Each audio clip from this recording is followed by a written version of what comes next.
entre deux synodes. Alors le synode, c'est un temps où toutes les églises envoient des délégués. Nous pouvons, dans notre union, faire tous ensemble une rencontre pour réfléchir ensemble à la direction de Dieu pour notre union. Alors je parle d'union, mais juste pour rappeler que les églises libres, nous sommes organisés en union d'églises. Il y a une église à Béziers, il y en a une cinquantaine dans toute la France. Et voilà, nous sommes unis dans une union d'églises. Et je disais qu'entre deux synodes, c'est un moment où on peut venir visiter chacune des églises. Donc voilà, il y a 15 jours, j'étais à Angoulême et je suis heureuse d'être ici à Béziers. Je dois avouer que quand on a reçu la liste des églises à visiter, et puis voilà, le président nous attribue quelques églises, quand j'ai vu que j'allais à Béziers, j'étais contente. J'étais contente de venir. Parce qu'on le veuille ou pas, il y a des liens maintenant entre nous. Hein. Et il y a des liens, et ça c'est un des avantages de la Covid, c'est que ça nous a permis de nous connaître. Alors vous, au travers des vidéos, et alors vous étiez plusieurs à me dire que vous les suivez, et puis nous aussi, au travers de tout ce qu'on a vécu pendant 2020. Vous vous souvenez, qui était là en 2020, et puis on a eu des liens, on a eu des rencontres, vous m'avez demandé de faire une prédication, vous vous souvenez de ça? Et puis je garde dans mon ordinateur d'une façon très précieuse une vidéo que le conseil de l'Église m'a envoyée tous ensemble. Voilà des liens fraternels qui nous rappellent que notre lien n'est pas uniquement parce que nous faisons partie du même lieu, comme il a été dit, de la même ville, mais c'est le Christ qui nous unit. Et c'est ce que nous venons de célébrer en prenant la communion. C'est Christ qui nous unit. Et c'est cela les plus importants. Alors, quand je me préparais pour aujourd'hui, je priais, je disais, Seigneur, de quoi tu veux que je parle à l'église de Béziers? Et puis, je n'ai pas eu beaucoup à hésiter. Il y a tout de suite un récit qui m'est venu à l'esprit. Et je n'ai pas eu à hésiter. Je voudrais le lire avec vous. C'est un récit qui se trouve dans l'évangile de Jean au chapitre 2. Dans l'évangile de Jean, eh bien, Jésus vient de choisir ses disciples, il vient d'appeler à sa suite les Pierre, les André, les Philippe. Et puis, juste après l'appel de ses disciples, voilà ce que nous lisons. Dans l'évangile de Jean, chapitre 2, je vous invite à lire les 11 premiers versets. Le 3e jour, il y eut un mariage à Cana en Galilée. La mère de Jésus était là, et on avait aussi invité Jésus et ses disciples à ce mariage. Le vin se mit à manquer. La mère de Jésus lui dit, « Ils n'ont plus de vin. » Mais Jésus lui répondit, « Que me veux-tu? Mon heure n'est pas encore venue. » La mère de Jésus dit au serviteur, « Faites tout ce qu'il vous dira. » Il y avait là 6 jarres de pierre que les Juifs utilisaient pour leur rite de purification. Chacune d'elles pouvait contenir une centaine de litres.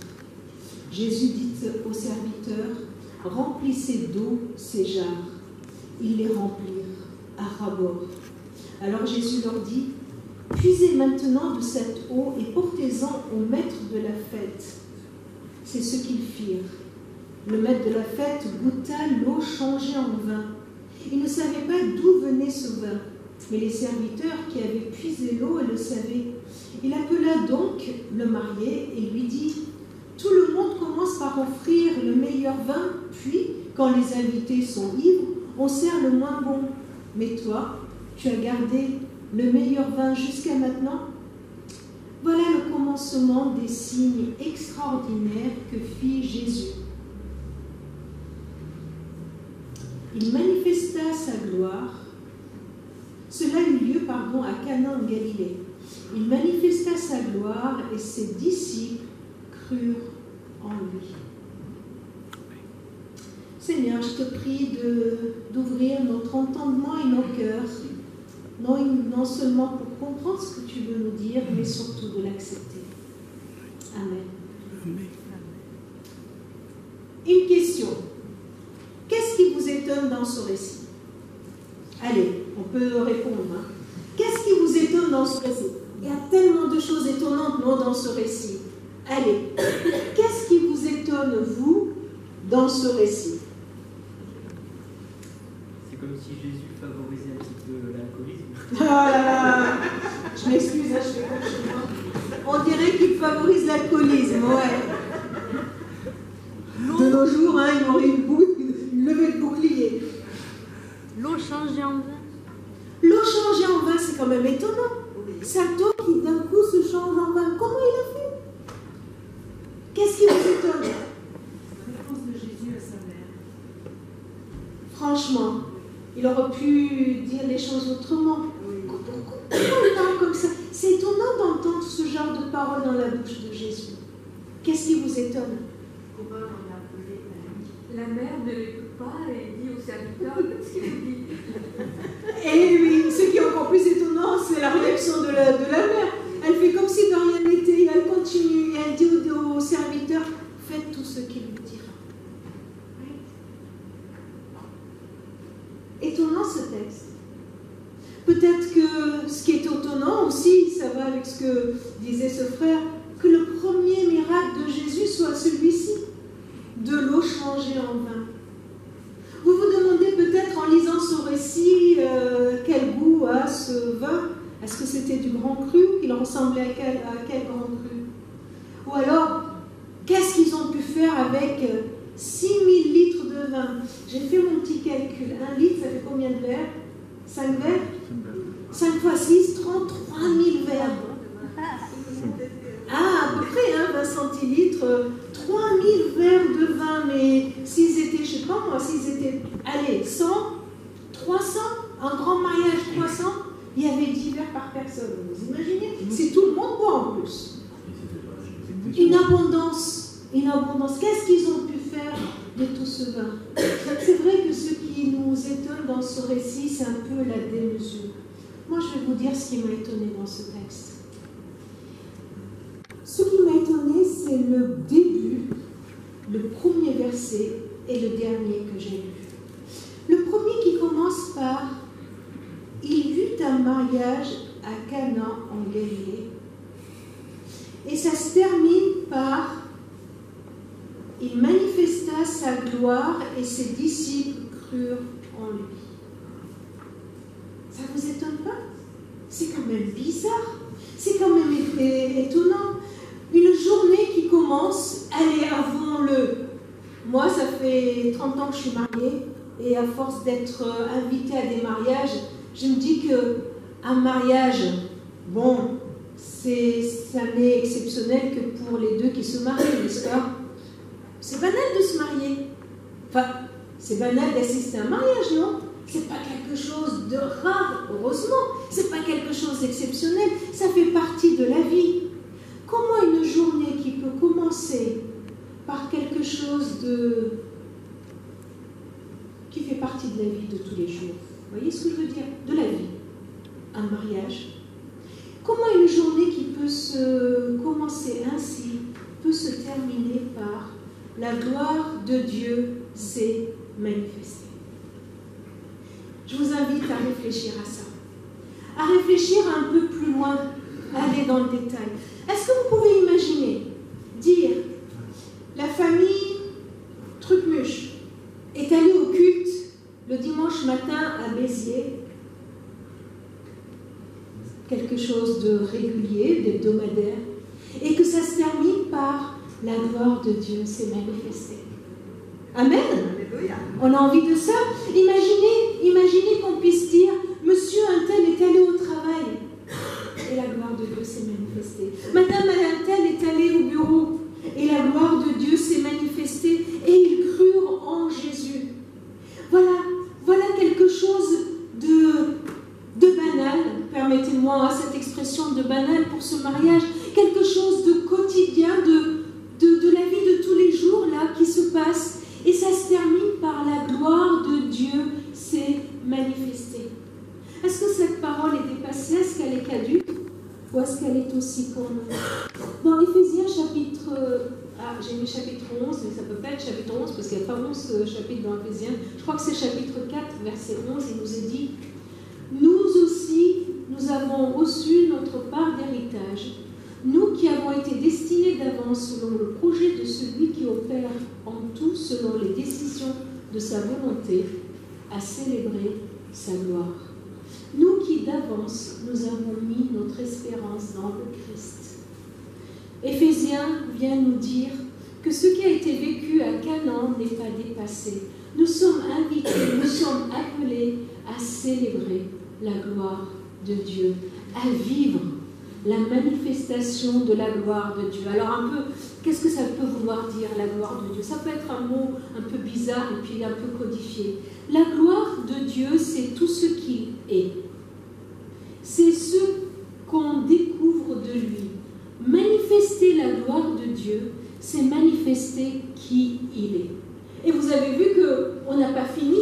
On n'a pas fini de reconnaître la gloire de Dieu, parce que chaque jour, nous allons découvrir quelque chose de lui, une part de lui, une facette de lui.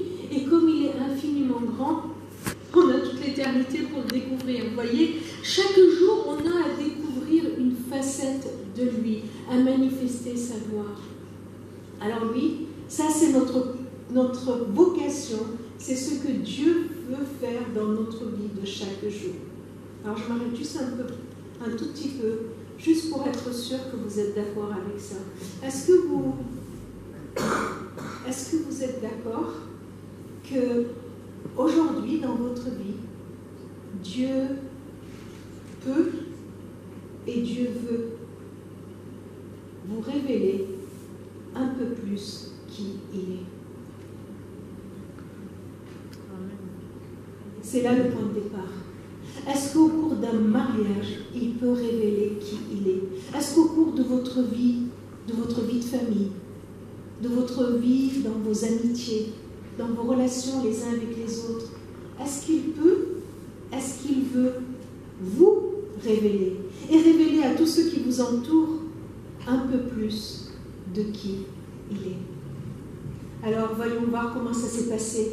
Je vous invite à prendre ce récit juste comme un parcours qui est proposé pour nous aussi. Tout commence par un problème. Le vin venait à manquer. On pourrait dire c'est un problème secondaire, c'est pas si grave que ça. Et ben voilà, ils ont qu'à boire de l'eau, hein, et puis c'est tout, d'accord? C'est pas si grave que ça. Bon, bien sûr, on sait que dans l'Orient, ça aurait pu être très grave pour la réputation de la famille, etc. Mais c'est pas comme, je sais pas moi, c'est pas comme la fille de Jairus qui à 12 ans vient de mourir, vous voyez. C'est pas aussi grave que le lépreux qui est privé de sa famille et qui est loin de sa maison. Vous voyez ce que je veux dire? C'est pas quelque chose c'est pas Lazare qui vient de mourir, vous voyez. Il y a des choses plus graves dans la vie que la réputation d'une famille ou qu'un mariage, qu'une fête de mariage, même pas un mariage, qu'une fête de mariage un peu ratée. D'accord? Il n'y avait plus de vin. Mais de cette fête, de ce manque-là, il y a quelque chose d'extraordinaire qui arrive. Dieu, Jésus, manifeste la gloire du Père. Qu'est-ce qui s'est passé? Eh bien, il y a quelqu'un qui a remarqué ce manque. Il nous est dit que Marie, elle a remarqué qu'il y avait ce manque de vin. Et je crois que le point de départ est celui-ci, c'est de prendre conscience du manque. Prendre conscience du manque chez nos amis, quand vous allez au travail, vos amis qui vous entourent, est-ce qu'ils sont en manque de quelque chose dans leur vie? Des fois, de l'extérieur, on a l'impression que le monde ne manque de rien. On a des gens autour de nous qui partent en vacances, qui viennent, qui ont une maison, qui ont des voitures. Et de l'extérieur, on a l'impression qu'il ne manque pas de grand-chose. Et pourtant, il suffit de gratter un peu pour voir qu'il y a tellement de manque de paix, manque de santé, manque d'amour dans la vie des gens. Il y a des manques dans la vie de ceux qui nous entourent. Et avant, peut-être sans aller trop autour de ceux qui nous entourent et dans nos vies à nous. Est-ce que ce matin, en venant dans cette église, tu as conscience qu'il manque quelque chose dans ta vie? Dans ta vie ou dans la vie de ta famille? Manque de paix? Manque un peu d'amour, un manque de relation? Vous savez, c'est pas la peine de le nier, ni de le mettre de côté, ni de le cacher. Parfois, On n'a pas envie de le prendre trop au sérieux parce qu'on se dit c'est anodin à côté de tout ce qui se passe dans le monde. Quand on regarde ce qui se passe en Ukraine, ce qui se passe en Turquie, ce qui se passe à Alep, je dis à Alep parce que mes parents sont nés à Alep. Et la ville d'Alep nous est chère et j'ai des cousins et des cousines de mes parents qui sont là-bas, qui sont à Alep et les maisons se sont écroulées. Et le quartier, ils nous ont dit que le quartier qui a été le plus touché, c'est le quartier où habitent les Arméniens. Je suis d'origine arménienne, comme mon nom pourrait vous l'indiquer. Et c'est ce quartier qui a été dévasté. Et je me dis, mais Seigneur, c'est pas possible. Ce sont les descendants de ceux qui ont des rescapés du génocide. Ils ont juste traversé la frontière et ils ont trouvé refuge sur cette terre. Et c'est cette terre qui tremble aujourd'hui. Et on pourrait se dire, mais à côté de moi, mon problème, mon manque, c'est pas grand-chose. Oui, c'est vrai, c'est pas grand-chose. C'est peut-être juste du vin qui manque. Vous voyez? Mais Marie n'a pas caché ce manque. Elle l'a pris en sérieux. Alors, les manques, il y en a de plusieurs sortes dans nos vies. Il y a des manques au niveau affectif dans nos vies, des manques au niveau physique. Il y a des manques même au niveau de notre vie d'église. Si vous deviez juste chacun dans son cœur répondre à cette question, à votre avis, qu'est-ce qui manque dans votre vie d'église? Si vous avez de quoi écrire, écrivez-le. Comme ça, vous vous en souviendrez. Qu'est-ce qui vous manque dans votre vie d'église? Qu'est-ce qui vous manque dans votre vie spirituelle? Peut-être qu'on n'a pas assez soif. Peut-être qu'on n'a pas assez soif de la présence de Christ. Peut-être qu'on a une vision trop centrée sur nous de la grandeur de Dieu. Peut-être qu'on manque d'une vision beaucoup plus grande de Dieu. On le limite à nos possibles au lieu de le laisser agir pleinement. Qu'est-ce qui nous manque? Alors, devant nos manques, on peut avoir plusieurs réactions. Soit, comme je l'ai dit, ne pas oser les avouer parce qu'il y en a qui sont dans des situations bien pires que les nôtres. Soit dans d'autres situations, et je fais partie de ceux-là, à essayer de les résoudre moi-même. Moi, à la place de Marie, j'aurais trouvé la solution. J'aurais passé un coup de fil à plusieurs Uber et je leur ai demandé de faire livraison à domicile tout de suite quelques bouteilles de vin, non? Vous n'auriez pas trouvé de solution? Je ne sais pas, moi, vous auriez pris votre courage à deux mains, on aurait pris quelques personnes, on aurait fait la tournée de toutes les boutiques aux alentours. Moi, j'aurais fait ça. C'est ce que j'ai tendance à faire. Il y a un problème, j'ai tout de suite la solution. Avant même que la personne finisse de dire son problème, que j'ai déjà pensé à la stratégie qu'il faut mettre en place. Et bien voilà, on essaye de trouver une solution par nous-mêmes. On prend notre téléphone, on essaye de trouver ce qui nous manque ou la réponse par nous-mêmes. Parfois on y arrive, parfois on n'y arrive pas. En tout cas, quand on y arrive, c'est pas 6000 litres, c'est au-delà de tout cela. Vous voyez, on a plusieurs stratégies à mettre en place. Cette femme, Marie, elle a osé passer du manque à la requête. Cette femme est osée aller voir Jésus pour lui dire quelque chose d'aussi simple que « ils n'ont pas de vin ». Et ça m'interpelle beaucoup. Ça me touche. Cette phrase de Marie, elle me touche, elle me bouleverse. Et je me dis, Seigneur, pardonne-moi parce que je n'ai pas cette simplicité de Marie pour venir te voir et pour te dire, tu sais Jésus, ils n'ont plus de paix dans leur vie de famille. Seigneur, ils n'ont plus d'espérance. Seigneur, ils n'ont plus d'unité. Seigneur, ils n'ont plus de vision. Seigneur, ils ne croient plus que la ville de Béziers peut être transformée. Seigneur, je ne crois plus que tu es ce qui est essentiel dans ma vie. Tout simplement, tout naïvement, tout tranquillement, Marie, elle vient et elle dit à Jésus, ils n'ont plus de vin. Ils n'ont plus de vin. Vous vous souvenez de la question que j'ai posée tout à l'heure pour vous demander si vous avez conscience d'un manque? Alors je me permets de vous demander juste une chose. Juste on va rester quelques secondes dans le silence. Et dans ce silence, priez le Seigneur. Et comme Marie, dites-lui juste, ils n'ont plus d'eux, ou je n'ai plus d'eux. Ça vous va?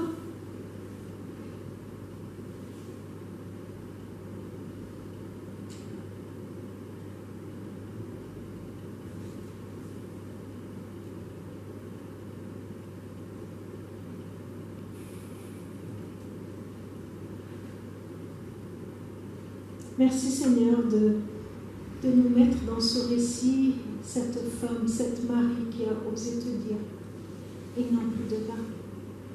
Et merci de recevoir toutes nos prières.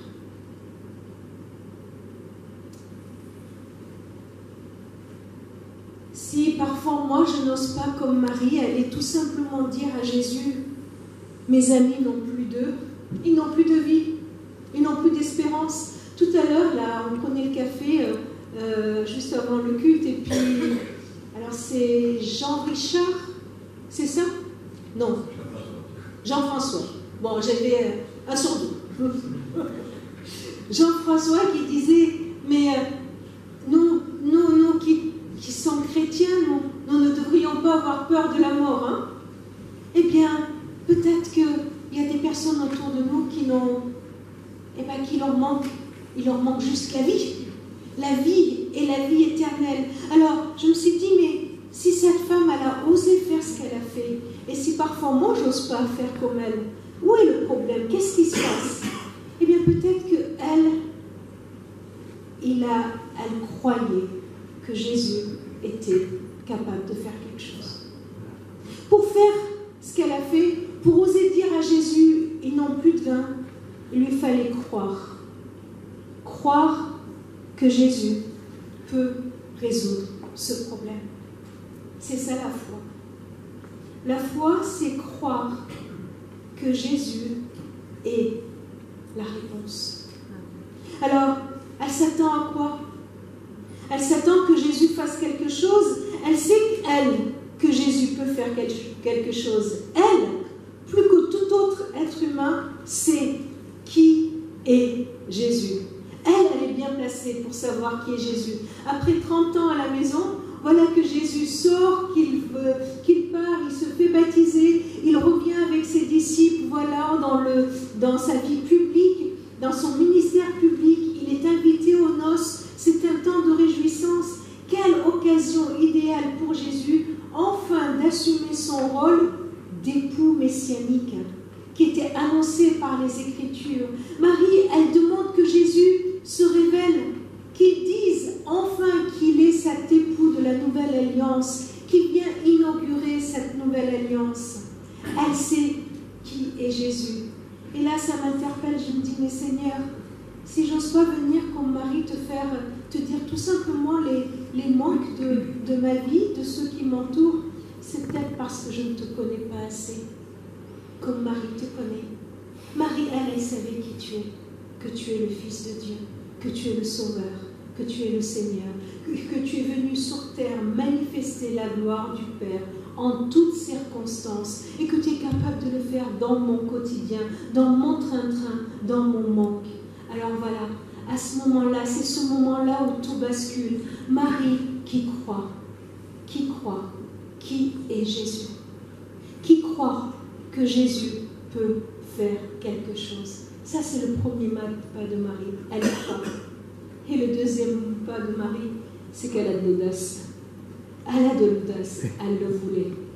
Elle le voulait vraiment. Je l'imagine tout excitée venir et dire ça à Jésus. Allez, il en manque du vin. Et puis attendre de voir qu'est-ce que Jésus va pouvoir faire. Et Jésus fait cette réponse bizarre. Alors, littéralement, mot à mot, c'est « Femme, quoi entre toi et moi?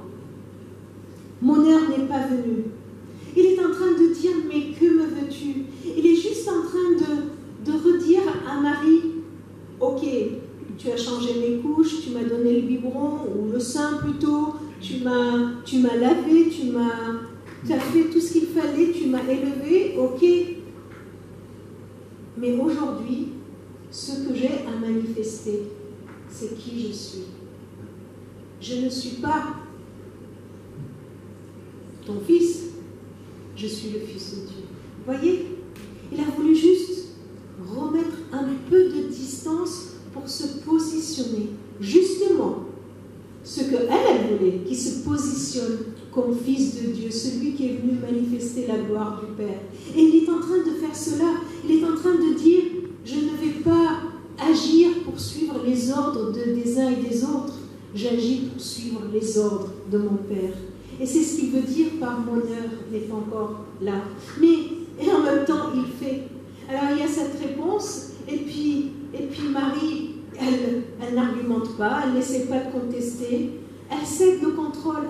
C'est comme si elle lui disait, ok, je sais que tu es le Seigneur, je sais qui tu es, ok, et en toute remplie d'humilité, elle dit quelque chose de tout simple qui illustre ça. Faites ce qu'il vous dira. En disant faites ce qu'il vous dira, elle est en train de dire, j'accepte que tu es le Seigneur, j'accepte que nous n'avons que à t'obéir. C'est tout ce que nous avons à faire, à t'obéir. Elle obéit, elle ne décide plus rien, elle dit ok, faites ce qu'il vous dira. 2 phrases de Marie, ils n'ont plus de vin. Faites ce qu'il vous dira. Je crois que ce sont les 2 pas qui peuvent nous amener, nous et nos amis, à notre suite, à laisser le Seigneur manifester sa gloire.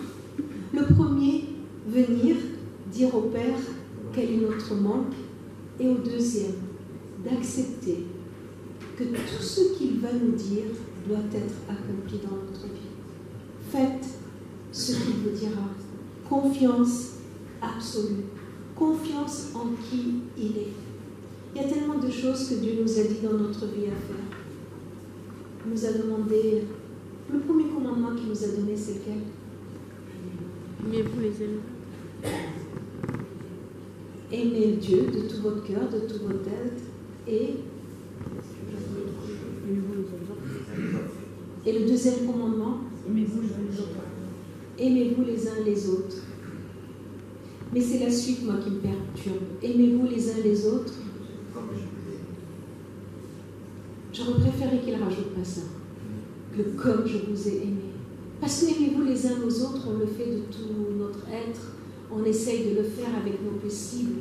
Mais comme je vous ai aimé, pardonnez-vous les uns les autres, comme je vous ai pardonné. Accueillez-vous les uns les autres, comme je vous ai accueilli. Faites tout ce qu'il vous dira. Imaginez que Jésus dise aux ouvriers, bon, remplissez ces jarres d'eau, et que les ouvriers lui disent non, c'est pas la peine. Laisse tomber, ça sert à rien. Ils sont non, mais laisse tomber, c'est pas la peine. Pourquoi tu veux qu'on remplisse d'eau? Vous vous rendez compte, 6000 litres, et puis il n'y avait pas le robinet, il n'y avait pas les tuyaux. Vous imaginez tout ce qu'ils ont dû faire pour aller chercher 6000 litres d'eau du puits? Comment ils ont fait? 600 litres d'eau. Comment ils ont fait? Ils l'ont fait. Ils n'ont pas dit à Jésus, écoute, ça ne sert à rien. Ils n'ont pas dit, c'est pas d'eau qu'ils veulent du vin. Laisse tomber. Et moi je dis Jésus, mais Seigneur, tu me demandes ça, mais c'est pas ça le problème. C'est pas ça le problème. Le problème, c'est pas qu'on s'aime pas, le problème, c'est que. Et puis je dis le vrai problème. Seigneur, le problème, c'est pas que. C'est pas là le problème, il est ailleurs le problème. Tu vois pas qu'il est ailleurs? Jésus, il dit à ses serviteurs, remplissez d'eau ces jarres. Les amis, ce texte nous dit que nous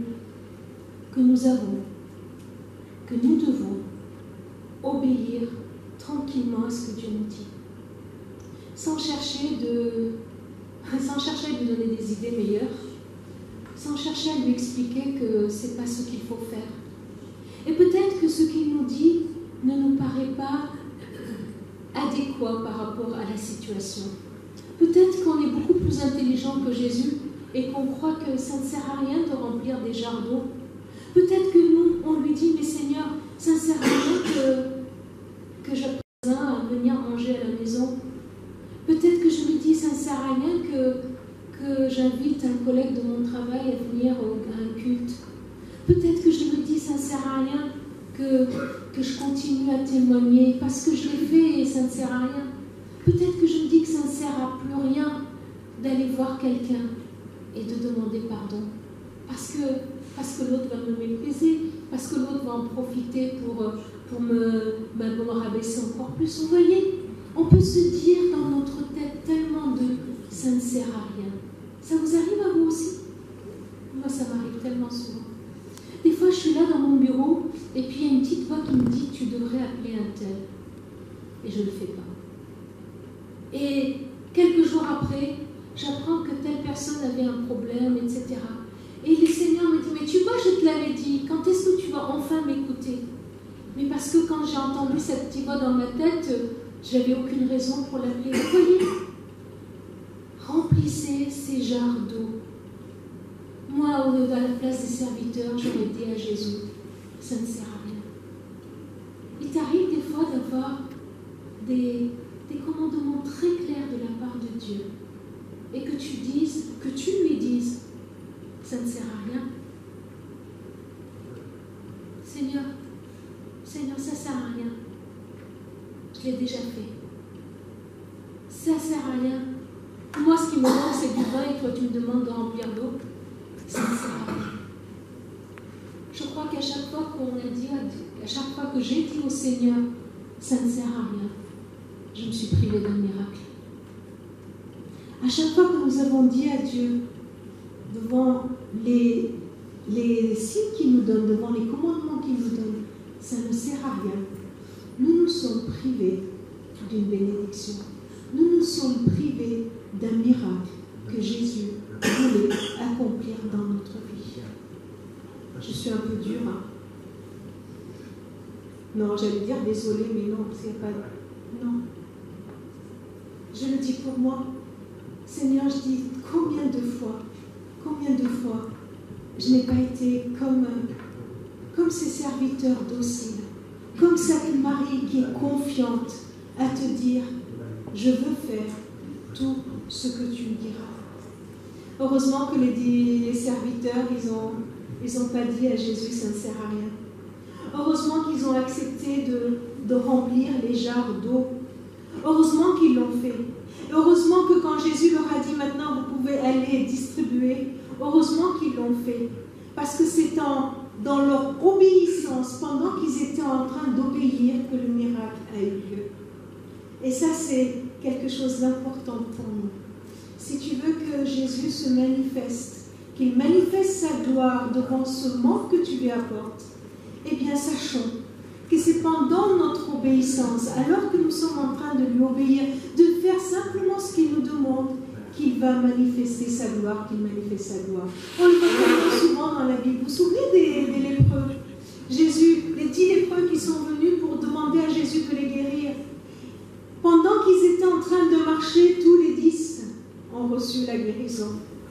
Pendant qu'ils étaient en route, le centenier, pendant que ce capitaine romain, c'est pendant qu'il retournait chez lui que son fils a été guéri.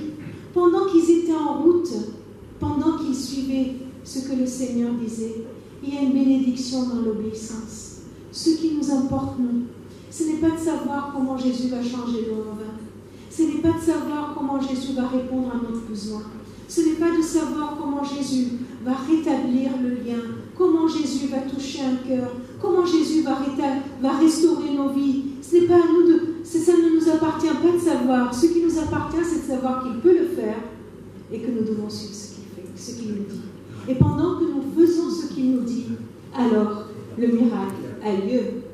Un miracle extraordinaire, un miracle qui manifeste cette nouvelle alliance qu'il est venu sceller par son sang. Pourquoi je dis ça?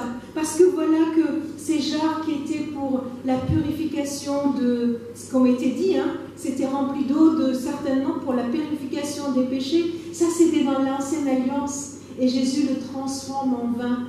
Le vin comme nous l'avons fait tout à l'heure, qui est le symbole de son sang, qui a coulé et qui pour lui coulera quelque temps plus tard, 3 années plus tard, et qui marquera cette nouvelle alliance qu'il est venu établir avec nous. Cette nouvelle alliance où il nous invite aux noces de l'agneau. Cette nouvelle alliance où lui, il sera l'époux et il nous invite à faire alliance avec lui. Et dans cette nouvelle alliance, il nous manifeste qui il est.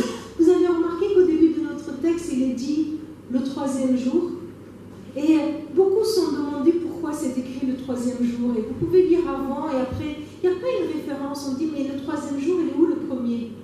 Alors c'est pour ça qu'on peut penser que ce 3e jour fait référence aussi à ce 3e jour où il est ressuscité, où Jésus est ressuscité d'entre les morts et où Jésus il a manifesté pleinement la gloire du Père. Il a manifesté qu'il est vivant, qu'il est puissant, qu'il est agissant, qu'il est glorieux. Dieu est fidèle et il veut le manifester dans ta vie.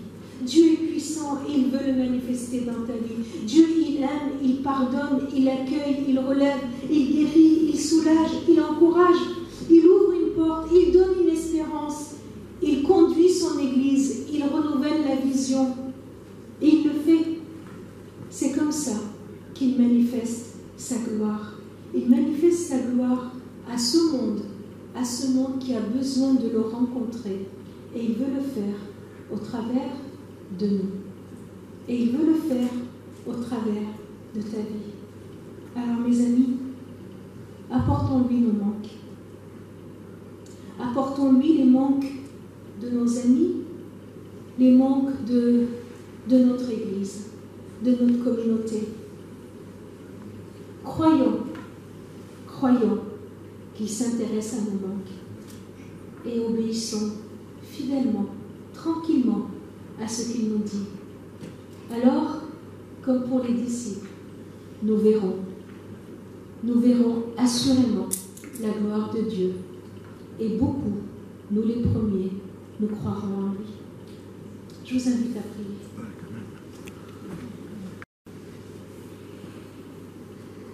Seigneur, je te demande pardon pour toutes les fois où, au lieu de t'obéir tranquillement,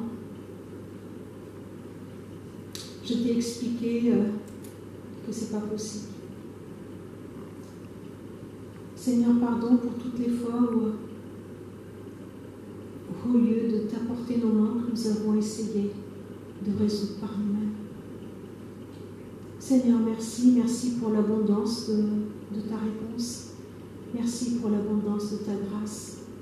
Merci parce que tu es le Dieu vivant, fidèle, tout-puissant. Et nous voulons, Seigneur, dans nos vies et dans notre Église, dans l'Église de Béziers, manifester qui tu es. Nous voulons, Seigneur, nous voulons que toute cette ville puisse reconnaître qu'il y a un Dieu puissant, un Dieu plein d'amour, un Dieu qui nous donne la vie et la vie éternelle. Seigneur, permets que par nos vies et par la vie de cette Église, par la vie de ses membres, que nous puissions manifester qui tu es pour ta gloire. En ton nom, Seigneur.